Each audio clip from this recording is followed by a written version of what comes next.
Welcome. In this short guide you will learn how to approve web punch requests in Minop, first one by one from the action column, and then all of them together using the Select All option. This is the Minop admin dashboard. Whenever an employee marks attendance from the web, that punch comes here for the administrator's approval. Let us scroll down to the Pending Requests card. Here is the Pending Requests card. It holds three kinds of requests waiting for your action: attendance, leave and web punch. Attendance has 3, leave has none, and web punch has 4 requests pending. We will work on the web punch requests now.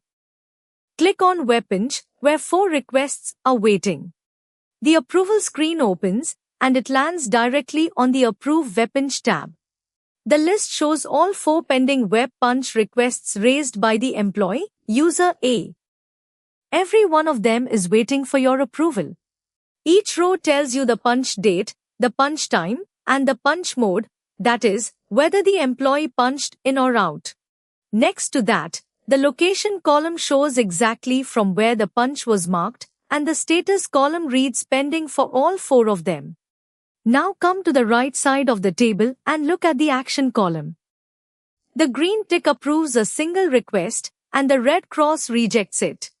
Let us approve one request individually first. Click the green tick of the first row. A green message confirms it: web punch approved successfully. The approved request leaves the pending list, and now only 3 requests remain.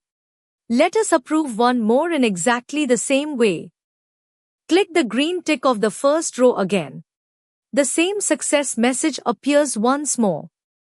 2 requests are approved now, and 2 are still pending. These are the 2 requests that are still pending. Instead of approving them one by one, Minop also lets you approve all of them together. Just before the employee column there is a checkbox column. The check mark in the table header selects every row at once, so click on it. As soon as you tick it, all the rows of the table get selected. And just above the table, 2 new buttons appear, a green Approve button and a red Reject button. Now that everything is selected, click on the green Approve button, and all of them get approved in one go. The same confirmation is shown: web punch approved successfully. Every selected web punch request has been approved together. The list is empty now and it reads, no data found. Not a single web punch request is left for approval. And when we come back to the admin dashboard, the pending requests card shows 0 against web punch. That completes the Approve Web Punch process. That is all. You have successfully approved web punch requests in Minop. Thank you for watching.